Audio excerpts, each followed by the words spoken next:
18th of December, interviewing Gavin Elliott, Chair of the Steering Group. Good morning. Hi there, Mark. First question is for the benefit of readers or watchers. Who are you? What do you do? Yeah, good question. I ask myself that quite frequently. I'm Gavin Elliott. I'm the chairman of Manchester BDP. We're a large multidisciplinary design company. I'm an architect by profession, so design lots of buildings, but we also have engineering disciplines in-house, so sustainability professionals, environmental engineers, landscape architects, structural engineers, so everything really to design the built environment. And that's really how I got my interest in sustainability, grew working with colleagues to actually try and design places for people and also better and more sustainable environments. Obviously that's then led me into MACF, and here I am now as chairman of the steering group. Obviously not my day job, but an interesting role that I'm pursuing at the moment. And when you're not chair of BDP or chair of MACF, what sorts of things do you do? I'm a father of 3 daughters. One of them was 20 on Monday, so that's quite interesting. You know, it's a family man, governor at a local secondary school, so involved in hopefully in good deeds. And you know, and I think although it is a terrible cliche to say your children are your sort of greatest project, I think there is more than a grain of truth in that. So you know, I think when you get to a certain age, you live slightly vicariously through their achievements rather than necessarily your own. So very pleased to see them turning out quite well, I think. Okay, that leads into why did you take on the role of the chair of the steering group? Yeah, well, I think, you said poison chalice, it is a bit like that, isn't it? I think, well, as I said in my intro, been involved in design of sustainable buildings, been involved in design of sustainable master plans, you know, creating places for people. But obviously we're doing that as consultants for other people. And I suppose I was quite struck by some things that Richard Leese said, you know, the sort of old JFK quote about, you know, don't think about what the city can do for you, think what you can do for the city, which I know is a bit of a cliche, but you know, with that in the back of my mind, this opportunity came up and I was thinking, you know, I think I do have a skill in terms of knowledge about sustainability, although I say it's not necessarily my day job. I've got a commitment to the city. You know, I've got kids at schools in the city, I want them to have a future here, so it seemed a natural progression to actually volunteer to do something that hopefully would make the city a better and a greener place. Great, thank you. And when did you first become aware of Manchester Certain Future? Was it back in 2009 when the whole thing was being stitched together? I didn't actually become aware of it then. I was an attendee at the second conference, but not the first. We moved into this building in 2008, which, as you know, we made an effort to design a sustainable building. And so we sort of started getting more integrated into the kind of the green community, if you like. But I suppose as consultants, in a way, we were all sort of slightly to the side of that. So I think we were involved in Manchester Certain Future as participants. But then I went to the second conference, which was the one at MMU. And then I went to the third one, which was the one just over the way from here at Piccadilly Place.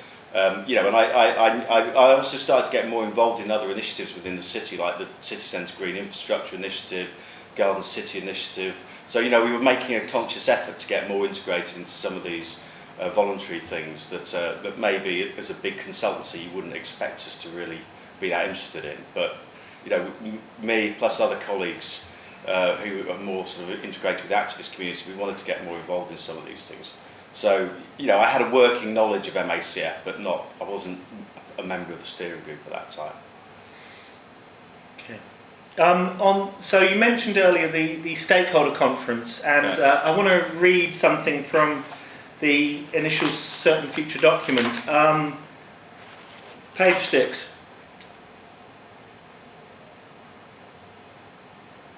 The plan has been produced by a network of writing groups, blah, blah, blah. This approach will be further to delivery. A stakeholder conference will be held every year to oversee the delivery of projects. And later on in the document, it talks about sharing progress and ideas, etc. Is there going to be a stakeholder conference in 2014? There were going to be 2 mini conferences in 2014, and I know that's a slightly political answer. I mean, in a way, I think you need to go back a stage to answer that question properly. I mean, you know, I've read Manchester Climate Monthly. I've talked to you. You know, you've got particular perceptions and observations on the conference. Most Well, not the 2013. well, no, not the 2013 one, but you know, no one could be in any doubt as to where your view is on the matter. I went to two of the conferences, and I have to say I was somewhat underwhelmed as well.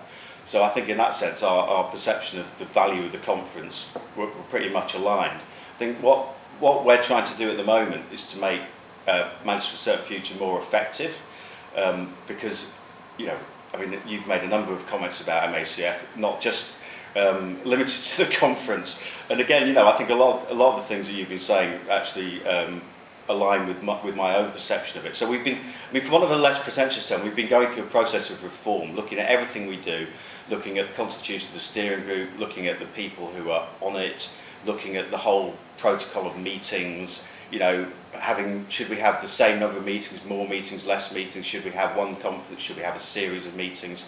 So there's a whole process we're going through to hopefully make us a more effective organisation. Out of that, we're now saying we're going to have 2 public meetings a year where we're going to present almost AGM style how we think we're doing, and we're also saying we're going to have 2 different kind of perhaps more social events a year where people are going to be invited to tell us what they think they're doing. So it's a different way of doing it. Whether that's right or wrong, I don't know, but that's what we're going to try and do that from 2014. And will there be a budget for these events, and will they be in the daytime or the evening, and how will you ensure that there is a broad cross-section of people who come, not just the usual suspects? Well, again, interestingly, obviously the first one that we would organise, but haven't in truth started to plan yet, would be the first mini conference at the start of March. So that's then onto our annual cycle of meetings. I think logically that should be in the early evening, so we don't have to drag people out of their day jobs to come to it. But genuinely, I'm open to suggestions about whatever is the most effective way of doing it. There needs to be publicity around it. We need to tell people it's on, which obviously we haven't done yet. We need to get a venue. There's a whole series of things we need to do. What I'm hoping is we'll then get into this annual cycle of effectively 3 monthly meetings with a public-facing element. Whereas I think at the moment, the MACF calendar that I inherited was an annual conference and then bi-monthly meetings with a closed steering group. So effectively, the steering group only met 6 times a year, and there was only one public-facing meeting. And I just think to actually build any momentum around these issues, that's just never going to work. So the steering group's now going to meet monthly, and then there's going to be a public-facing meeting 3 monthly. So the whole momentum ought to build with slightly different character to the public engagement. Well, again, whether that's right or not, who knows? But that's what we're going to try and do. If it's a disaster, then please tell us and we'll change it. I know you might. I think I'm paraphrasing. You think it might be a disaster in an anticipatory sense. I think hopefully it's going to be better. But I would argue that meetings do not build momentum. Action builds momentum. I want to come back to actions. Yeah. On the monthly meetings of the steering group. Yeah. When the council holds its meetings, they're in public. Is any portion of the monthly steering group meetings that you're doing going to be held in public? Not at the moment, no, which is then partly why we're then having the 4 public engagement. I hate these terms, but that's why we're intending to have 4 public meetings a year. Sorry, it's a stakeholder steering group. Yeah. So unless you are one of the chosen stakeholders, and I want to come back to elections in a minute, what do? Do you read the minutes on the website if you can find them? Well, I think it's important. I think there needs to be an element within this overall calendar of events. I don't think it's unreasonable to expect that MACF steering group should meet in camera and actually talk about issues pertinent to them and monitor progress. I think that's actually probably necessary, because if every meeting became a public meeting, I think we'd probably get even less done than you would probably say we've done to date. So to build momentum around actually doing stuff, I think we do need private meetings where the minutes then get uploaded onto the website. But also to actually build momentum around it being a stakeholder engagement network, we need more public meetings. But I think the 2 things are parallel activities, not one and the same. Again, that's my personal view. Other people may agree to differ. 2 more questions on the stakeholder conference, and then I think we'll need to shout very loudly to wake viewers up. Sorry. No, it's my line of questioning. Number one is, it says in the plan that there is an annual stakeholder conference, and I'm a little confused as to how such a fundamental element of the plan can be done away with on the say-so of one person who's been appointed via a 2 or 3 member interview panel who has not been elected. Yeah. How can a core element of Manchester A Certain Future just be swept away by fiat? Well, it hasn't been swept away. I mean, there is still, in our calendar, it still says there is a kind of reshaped conference. Okay, it's not a half-day event. There are 2 public meetings a year where we're going to present. One of those meetings, which would be the one in March, which aligns with the original conference date, there would be a public speaker, a guest speaker. So there is another element to that particular meeting. I mean, at the end of the day, the conference is a means to an end. The whole thing is a means to an end. The end is to actually get engagement and make some progress. The conference in itself isn't set in stone. It's like any meeting schedule. If an event becomes purposeless and a distraction, the best thing you can do is not have it. Well, the best thing might be to reform it and have a better bash at it. Yeah, exactly. Yeah, but I think what we're saying is we've reformatted the calendar in a way that we hope will actually stimulate more engagement and communication. I mean, if that ultimately proves to be a disaster, the steering group, because it's not my personal decision, could in 12 months' time decide to revert back to having a conference if we all miss it terribly, or conversely come up with some completely alternative plan. But fundamentally, none of these things are set in stone. They're a means to an end. If they achieve nothing, let's just stop doing them and do something different that's more effective. I mean, that's my. I mean, just going back to the whole issue of legitimacy in terms of my role, if you like. Yes, I was appointed through a particular process. I was a participant in that process. I didn't engineer it. I think into the future. Again, we've had conversations about the legitimacy of MACF generally. I mean, I don't personally preclude the idea that in the future the chairman of MACF could be elected. In fact, I think it's quite an interesting thought. I think the difficulty at the moment is, how would that person be elected? Who would elect them? What would the constituency be? I'm completely open-minded about that. But I also would say, what I think the danger as I see it is we get completely enmeshed in talking about those issues, and in the meantime achieve even less in terms of actually reducing carbon emissions. I mean, it's not to say we can't do 2 things at once, and the old Gerald Ford sort of analogy. But I think the election piece needs to continue in the background, and we need to figure that one out. But I'm not sure it should be top of the agenda, personally. Well, I've started this line of questioning about the stakeholder conference, not elections. I suppose this isn't a question. This is just a point. There are lots of groups doing engagement work. Friends of the Earth, Green Party, Climate Survivors, Action for Sustainable Living, but for how much longer, who knows. The USP, the unique selling proposition of the steering group, was that it was the one group that had the legitimacy to bring everyone to the table. Do you have any comment on that? Well, I think that's still the case, isn't it? But I think how effective we actually were at doing that is a point that we can debate endlessly. So I think yes, we're at the head of this pyramid or part of this network. We're at the centre of the web. I mean, you can use any number of sort of ghastly analogies. We have to engage with these other people. We have to be more effective. We shouldn't just be talking to ourselves. If we do that, we've failed. So. I'm agreeing, I think, albeit in a slightly roundabout way. Okay. Coming back to this question of elections and legitimacy, then, I think most viewers of this would say that you're legitimate either by being effective and making lots of stuff happen, or by elections, or ideally by both. And I want to read you very quickly something from the minutes of a meeting that you did not attend. This was in March of 2012, right, which is basically 2 years ago. Item 6, elections and governance of MACF. Under the existing terms of reference, the steering group would elect 3 members at the annual conference, which clearly is not going to happen anymore, but it has no formal election process and needs to have democratic accountability. The group needs to decide who its electorate is and how the election process will take place in November 2012. The subgroup, and then there was going to be a subgroup, was going to present a substantial report into this at the August steering group meeting, August 2012. Now, you and I have had discussions about elections and the mechanics of them.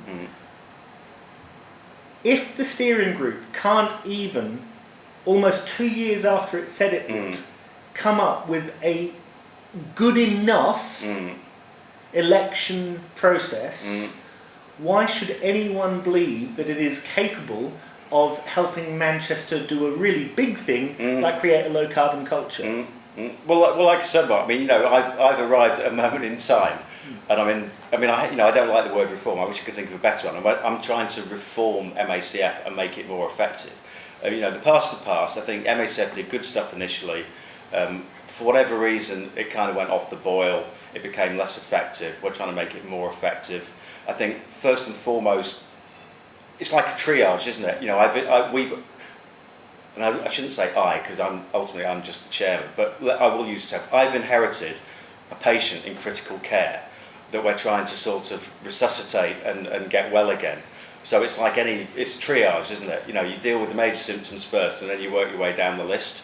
So we've gone through this process of reorganising, which I think was needed. I think we've got a greater sense of what we need to do, which was also needed. We've got a list of things that we have to address, which I think is more focused. Elections are definitely on that list. Legitimacy is definitely on that list. Whether that should be top of the list or whether actually trying to do something, which is another of the criticisms, what did MACF ever do? It appropriated other people's successes, but it didn't actually cause anything to happen, which again is another criticism that I think rings true to me. To me, that's the first thing on the triage list, and elections are on it, but they're a bit further down. Okay, so but I do take the point about legitimacy. Totally. Here's an idea off the top of my head. Why not set up a contest asking people about how to make MACF democratically legitimate over the space of 2 or 3 years. Rome wasn't built in a day. We start where we are. We don't have a time machine. I agree with you. But there are lots of bright ideas. There are lots of bright people out there who could probably solve the problem for you if they were asked. Okay. Well, within this thing, MACF, there are various subgroups. There are the thematic groups. There's a governance group. The governance group met on Monday, and one of the items on the agenda was elections. So one of the things the governance group needs to investigate is what the options are for having elections, how we could legitimise ourselves, and engaging with other bright people who have good or even better ideas than we might generate is, that should be part of the process. I totally support that. Elections are definitely on the. My honest view is I don't think it's possible to elect everyone within the steering group, but I think it's eminently possible if we could find a formula for doing it and a way of understanding what the cohort was. I think the chairman could be elected. I might be out of a job. That's okay. That's fine. But again, I think we've got to actually start doing some stuff. You said there were 2 strands to legitimacy. I think the doing bit. If we ended up not doing anything because we were just endlessly navel gazing about elections, I think that would be unfortunate. Tell us what you're going to say in May of 2014, assuming that we're still talking. When I come and interview you, and my first question is, so what's the steering group done in the last 6 months? What will your answer be? Well, you hope. Well, right, we've got this thing called the MACF plan. I've said to you before, and I've said to other people, I think it's a list. I don't think it's a plan. It's a list of aspirations. It's a list of good stuff that, probably everyone in every city would write the same list. So it's not necessarily a Manchester specific list, but it's encyclopedic and it's comprehensive. So we've got to actually start doing some of this stuff. So as well as, the focus of my efforts over the last few months has been on the organisation and reorganising us and reform and all the things I've just been talking probably too much about. But ultimately the proof of the pudding's in whether we've actually done anything. So what I would hope would happen is we'd get the reform bit out of the way, we're more focused, and then people are tasked to actually start to deliver components of the plan through their networks and through other levers that they can pull within the city. So the ultimate measurement of MACF's success will be, are we actually achieving anything against the plan? Now at the moment, one of the dilemmas, and again this was something that is blindingly obvious in a way, one of the things I said when I first assumed this role was, how do we measure what we're doing? Do we know whether we're reducing carbon emissions? Do we know what we're achieving? And again, no one really seems to know. So as part of this reform process, we've created some monitoring work streams where we're going to actually get academics and clever people to look at what we're doing. Because if we can't even measure our outputs, it really isn't a plan, it just is aspirations. So, hopefully if we're having this conversation in a year's time, I'll be able to point to a list of successes. We've reformed, we're doing all this stuff, we've got the right people in the right roles, and we've actually achieved something. And we can measure it. We might not have achieved enough, but at least we can point to some data that says this is what we've done. Let's take the two headline goals then of the Certain Future document, the 41% by 2020. Now, is BDP signed up to a Certain Future? Yeah. Does it have an implementation plan? We are ISO, whatever it is, 10, I know which one it is. Yeah, we've got our own environmental management plan in-house, yeah. That's not quite the answer, but I'll let that one slide. Do you have a implementation plan that addresses part 2 of goal number 2 of the Certain Future document, which is the creation of a low carbon culture? We have, as part of the ISO accreditation, there's all sorts of things around, trying to cycling to work, so there is an environmental management plan for this year that involves low carbon behaviours as well as the things that you buy and the things that we do. So yeah. Okay. I have to say that doesn't actually sit with me. That sits with our FM guys. So this is sort of an office management function, which I think is actually wrong.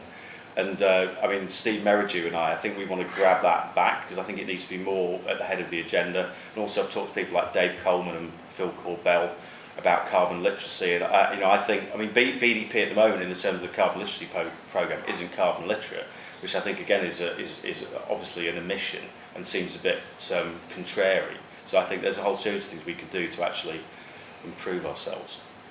Okay. As you know, the goal for sign up to a Certain Future was 1,000 organisations, and the last numbers I saw was about 220. So is this a goal for the steering group to try and get more organisations signed up to the Manchester Climate Change Action Plan? Yeah, we've not actually had that conversation within the steering group yet. But I think the problem, going back to my triage analogy and the critical care patient, I think probably the first thing we need to do is re-engage with the existing people who are signed up to the plan, who may have lost interest, lost hope, feel as though the steering group are never going to deliver anything. So I think initially we need to actually re-engage the people who've already signed up and get them motivated and re-enthused. So is there going to be an analysis of those 220 organisations, some of which no longer exist because of the natural order of things, because of austerity? Is there going to be a sort of a process where people have gone back to and said, well, you signed this, are you in or out? Yeah. And then take a new look. Is that going to happen? Well, I think so, yeah. We need to, as I say, we need to re-engage and re-enthuse people. Interesting, I was looking at the plan the other day, and looking at this great big long list of people and trying to think, well, I wonder how often MACF have actually communicated with these people. Do they even know we still exist? Are they motivated and enthused by what it is we're doing? And I think, we can probably all say the answer to that's probably no. So, But notwithstanding that, these are people who at least at some point in time were enthused enough to sign up to it, so we need to re-engage with them initially, I think. Okay. And is that going to be under the control of one specific person on the steering group charged with re-engaging with those who've already signed up to well, in truth, I'm sort of slightly thinking aloud here, which I shouldn't do on behalf of the studio, because at the end of the day, I'm not the chairman. I'm the chairman, not the chief executive. But I think, you know, we have a comms group, we have an events group. We need to think where these responsibilities sit. But I think, you know, maybe there needs to be a membership subgroup. I mean, I don't know. You know, I'm sort of thinking aloud, but self-evidently, these sort of lapsed relationships are key. Okay, goal number 2 of the certain future document, and it's worth quoting a little bit. To engage all individuals, neighbourhoods and organisations in Manchester in a process of cultural change that embeds low carbon thinking into the lifestyles and operations of the city, to create a low carbon culture. Yeah. I ask everyone this, and I've yet to have an answer that made me think, yeah, what is a low carbon culture? Well, I suppose this would be a culture where people actually prioritise issues around carbon rather than just indulging the same behaviours of, you know, buying the new TV, getting the car out of the garage and driving into work. You know, so I think in that sense it's quite obvious what it means. But in terms of how you actually encourage people to adopt behavioural change and actually do things that seem antipathetic to their current lifestyles, I think that's obviously more problematic. Because we've got things like the carbon literacy programme to try and engage with people and get the message out to people. It's interesting. I was in a meeting with some senior people from the City Council the other day, and they were talking about, and this is a horrible term, the easy city. So this isn't about, you know, painting things orange, but it's just a sense of actually if we can change the city to make these behaviours easier, then it's more likely that they will be embedded in people's lifestyles and they will do things more naturally. So, you know, to use a bad example, the Get Me There card should make the use of public transport easier, so that then encourages behaviour change because it's kind of a natural thing to do rather than some incredibly complicated thing of jumping on off buses and changing and all the rest of it. So, you know, I think it's that kind of thing. You know, in terms of MACF, again, part of the reason why we changed this meeting cycle is to have these engagement events. I mean, I've called them open mic nights, which is probably an awful term, but something that can actually tour around the city. So we don't just have an annual conference in the city centre, we have a sort of peripatetic event that tours around the city where people in communities can come in and tell us what they're doing. So, because there obviously is a sort of geographic dimension to this as well. And if it's all city centre focused or focused on the people who kind of already are engaged in these issues, that in itself I think reduces the number of people we can actually talk to. Okay, you mentioned the City Council there, so I suppose I'll make this an easy question. Please. Should we expect the steering group to perform any type of watchdog scrutiny function on Manchester City Council and its sometimes questionable actions, or should we go on relying on Manchester Climate Monthly to perform that scrutiny function? No, I think if Manchester Certain Future is doing its job properly, and this will not be easy by any means, it should have the power to collate data and then publish it in an open source way, saying how the city is doing. The City Council are part of the city, so QED. If they are not performing adequately or they're undershooting in terms of their own targets, we should be saying that. I mean, ultimately, I think being completely transparent about the information that one's managing to gather, which I say is you know, it's not going to be easy because the science of actually measuring this stuff, as I'm discovering through my own conversation with people, is inexact and very, very complicated.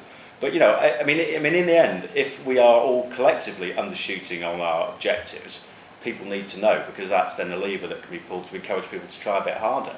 And you know, the City Council are a hugely influential part of this Manchester network, and therefore, you know, their performance should be monitored just like everyone else's should be. But like I say, it ain't going to be easy, that's for sure. But I don't think, you know, I mean, I'm not a political appointee. I'm just trying to get the information out there. Okay.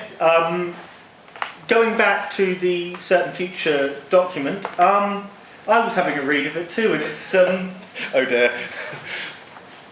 page 37. Promotion and education. Organise an annual climate change conference for young people so they can discuss future scenarios. Yeah. This was written in 2009. Yeah. An annual conference, we'd be up to number 4 by Yeah. now. It's never happened. We're up to Yeah. number 0. Yeah. Okay. Is it going to happen? Well, it's interesting actually that you've read the plan more thoroughly than I have probably. It sounds like a great idea. I mean, seriously, I'm completely open-minded about good ideas. I want people to come up with good ideas. The steering group will never have the monopoly on every good idea around these issues. You know, we need people to come up. I mean, that sounds like a really good thing to do. I'm going to be really modest now. I come up with good ideas. I know you do. Other people come up with good ideas, better ideas. I don't think ideas is our problem. Mm. I think delivery is our problem. Money is a problem as well. The first thing you say when you say delivery to people, they come back at you with is money. Now, 2009 was austerity. Sorry, the banking crisis had hit, but the austerity agenda of our lovely greenest government ever hadn't hit yet. So, money. Yeah. What are we going to do? Well, as I said, you know, part of my agenda is to try. I mean, I'm not so pompous to say that necessarily achieve this because it's a tall order. But we want to professionalise MACF. We want to make it more credible. We want it to be taken more seriously. We want to do more. We have to do more. It won't be taken seriously. So we're going to need more funding. I think. We're going through this sort of business planning exercise at the moment, saying to people, you know, what are you going to do to deliver the plan? What stops you delivering the plan, and what would you need to be more effective? So that process is ongoing, and it hasn't reached a finite outcome. But I think we can be sure that in anticipation of the outcome, part of that is going to be money. We need funding. We need bodies on the ground. We need people, full-time people. We're all volunteers. You know, it's difficult. We've all got day jobs and all the rest. We're going to need some money. So where's the money going to come from? Well, there's the Clean and Green Fund. We're looking at that. We have lodged a funding application through the C&G fund. Okay, I don't necessarily know whether we're going to get the money, but that is one obvious source of money. The purpose of making that application would be to actually get some full-time staff into MACF who can then do some of these things and actually be focused on further grant applications for commissioning pieces of work from, say, the Tyndall Centre about measuring CO2 reductions, actually initiating some of these events and professionalising them, professionalising the administration of MACF. So, you know, I think the gut feeling is we need a sort of core team of full-time people who are properly funded. Sorry, I'm going to stop you there. Is it not the case that Action for Sustainable Living got £15,000 to perform the secretariat function for it? Which they're still doing, but this is, in terms of professionalising MACF, I think this is another notch up the scale. I mean, AFSL, you know, come to the meetings, they take the minutes, they support the events function. You know, you've been critical of what we have and haven't achieved. What events have they supported? Well, they've last year, they've helped since the last conference, which they didn't do, groundwork did.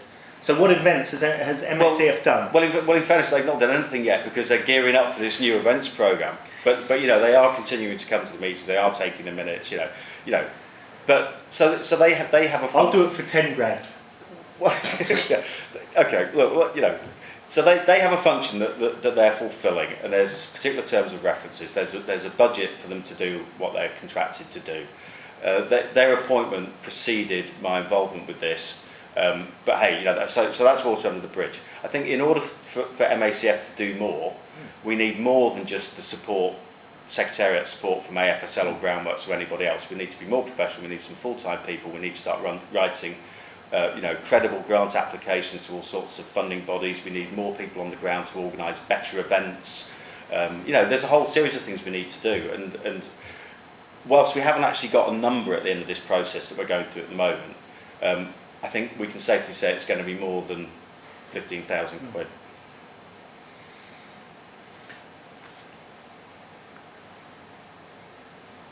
I've left you speechless, I'm worried now. I'm wondering... I mean, sorry, just take comms for instance, you know, to professionalise comms. you know, you'd have the website would be kept up to date. It isn't at the moment. That's one of the criticisms. We'd have blog postings. Okay, you do that. We could, you know, that's a matter of authors actually having the sort of commitment to do it. So that's a zero cost thing. Twitter, Facebook, PR. You know, you've got your relationship with Alan Bezic.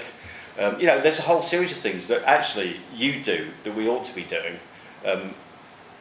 So we need to professionalise. We need to think more seriously about these things. We need to actually figure out what it is we're trying to do and put more resources into it to make us more effective.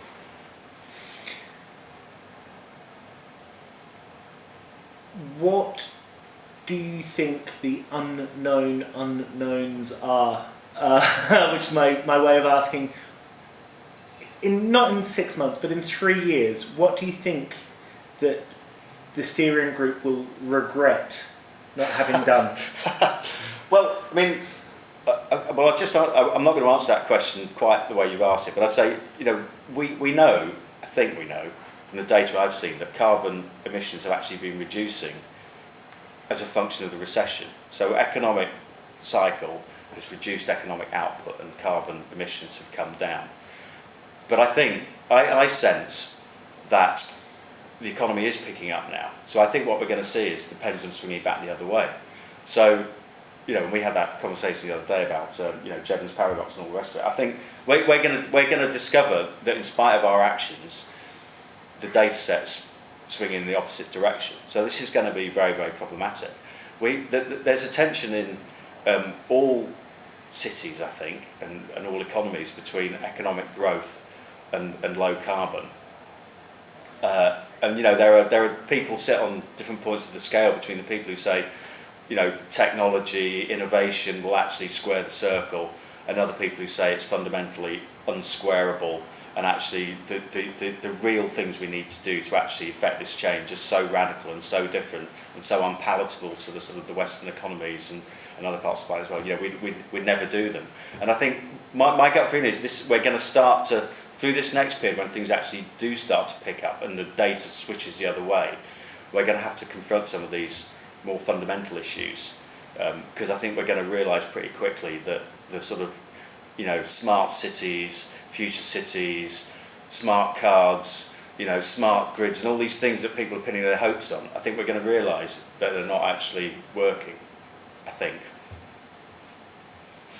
You may have given me my headline there. Let's wrap up. Traditionally what I do is I say anything else you'd like to say. So any questions that you were afraid I was going to ask, imagine that I asked them and give me the answer, or anything else you'd like to say. No, I mean, you know, I think, you know, you've been a strong critic of MACF in the past. I've read Manchester Climate Monthly. You know, I recognise a lot of those criticisms. You know, I've come to this with a sort of a blank sheet of paper. I recognise, I think, you know, as I said in one of the answers previously, I think MACF started well. It probably gone slightly off the boil. We need to make ourselves more relevant. We need to do the things that we said we were going to do. We need to do things we set out to do. It's not going to be easy. We are going to need some money, and part of that is actually engaging with people. I mean, I've been quite interested, you know, to talk to people, to talk to you, to talk to others. You know, there's a massive amount of really clever people in the city, very focused on these agendas and committed to trying to make a difference. And MACF's role, as you rightly said, should be the focus that brings them all together. And it isn't currently that thing. And if it could be that thing and actually be effective, I think, you know, it would be genuinely groundbreaking and exciting. And that's what we need to really focus on. I mean, whether ultimately we can actually deliver on the plan, you know, who knows? But, you know, let's sort of die trying.